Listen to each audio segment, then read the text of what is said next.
मच्छिंद्रनाथाने हिंगळादेवीचे दर्शन घेतल्यानंतर तो तेथून जो निघाला तो बारामलार नामकरण्यात गेला व तेथे एका गावात मुक्कामास राहिला. रात्री एका देवालयात स्वस्थ निजला असता सुमारे 2 प्रहर रात्रीस मोठा आवाज ऐकू येऊन असंख्य दिवट्या त्यास दिसल्या. हे पाहून भूतावळ उठली, असे मच्छिंद्रनाथाच्या मनात आले व काही चमत्कार दाखवून त्या सर्वांस अनुकूल करून घ्यावे, असा त्याने विचार केला. मग त्याने लागलीच स्पर्शास्त्राची योजना केली. त्या अस्त्राच्या अत्यद्भुत शक्तीच्या प्रभावाने सर्व भूतावळ तेथे खिळून राहिली. त्यांना हालचाल करिता येईना व ती सर्व भूते झाडाप्रमाणे चिकटून राहिली. ती भूते नित्यनियमाप्रमाणे वेताळाच्या भेटीस जाण्यास निघाली होती. परंतु मध्येच हा प्रसंग पडल्यामुळे ती त्या दिवशी वेताळास भेटली नाहीत. इकडे वेताळाने ती का आली नाहीत याची चौकशी करण्यासाठी दुसरी भूते तिकडे पाठविली. मग 5-7 भूते वेताळाची आज्ञा मान्य करून शरभतीरी आली आणि शोध करून पाहू लागली. तो यांची अशी झालेली अवस्था त्यांच्या दुरून दृष्टीस पडली. मग ती त्यांच्याजवळ जाऊन चौकशी करू लागली. तेव्हा तेथे कोणी एक सिद्ध आला असून त्याच्या सामर्थ्याचा हा सर्व खेळ असल्याचे समजण्यात आले. मग तो सिद्ध कोठे उतरला आहे याचा तपास करीत फिरत असता मच्छिंद्रनाथास वेताळाकडून आलेल्या भूतांनी पाहिले. तेव्हा याचीच अद्भुत करणी असावी असा त्यांच्या मनात संशय आला. मग त्या भूतांनी मच्छिंद्रनाथाजवळ जाऊन त्याची प्रार्थना केली की, स्वामी, ही भूते पतित आहेत, यांची मुक्तता करावी. म्हणजे ती गरीब बिचारी आपापल्या कामकाजास जातील. त्यावेळी ही सर्व भूते खिळली असता तुम्हीच मोकळे कसे राहिलात म्हणून त्यांस विचारिले. तेव्हा त्यांनी उत्तर दिले की, ही भूते आज आली नाहीत म्हणून त्यांच्या तपास करण्याकरिता वेताळाने आम्हास इकडे पाठविले आहे. तर महाराज, यांची सुटका करावी म्हणजे ही वेताळाकडे पाया पडण्यासाठी जातील. त्यावर मच्छिंद्रनाथ म्हणाला, मी त्यांना कदापि सोडणार नाही.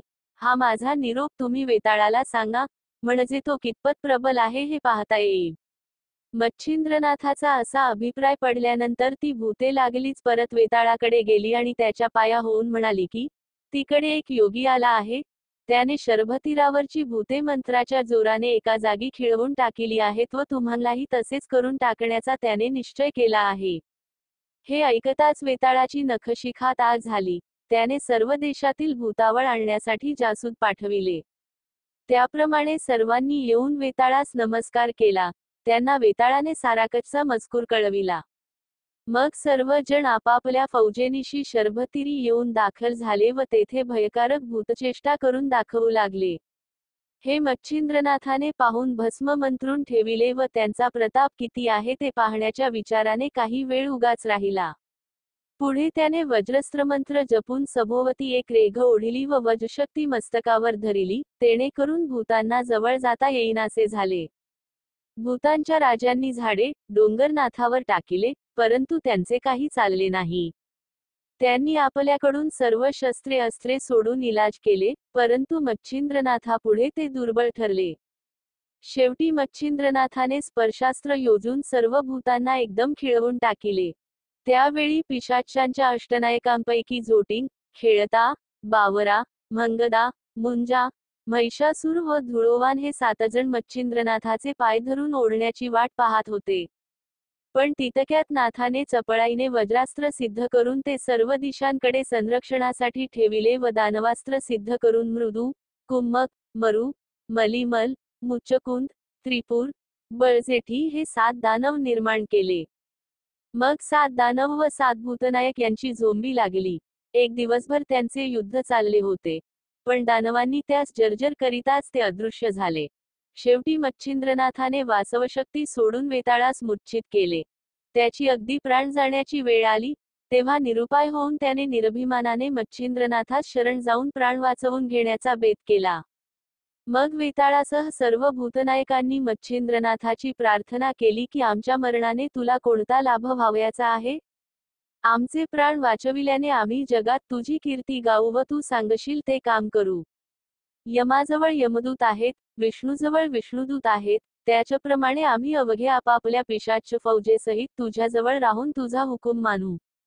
हे वचन जर आम्ही असत्य करू तर आम्ही आमच्या पूर्वजांस नरकात टाकू. अशी भूतांनी दिनवाणीने केलेली प्रार्थना ऐकून मच्छिंद्रनाथाने सांगितले की, साबरी विद्येवर माझे कवित्व आहे.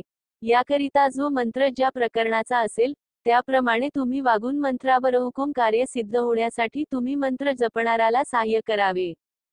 तसेच मंत्र घोकून पाठ करणारासही मंत्र सफल झाला पाहिजे. हे सर्व मच्छिंद्रनाथाचे म्हणणे सर्वांनी संतोषाने कबूल केले. तसेच त्यांचे भक्ष्य कोणते हे सर्व त्यांना सांगून ठेविले आणि मंत्राच्या सिद्धतेची वेळ ग्रहणामधली कायम केली. याप्रमाणे मच्छिंद्रनाथाने सर्व प्रकारच्या लागणाऱ्या कबुलायती वेताळाजवळून करून घेतल्या. नंतर प्रेरक अस्त्राची योजना करून त्यांना मोकळे केले. मग सर्व मंडळी मच्छिंद्रनाथाच्या पाया पडली व त्यांनी जय जयकार करून त्याची स्तुती केली व त्यास नमस्कार करून सर्व आपापल्या ठिकाणी गेले.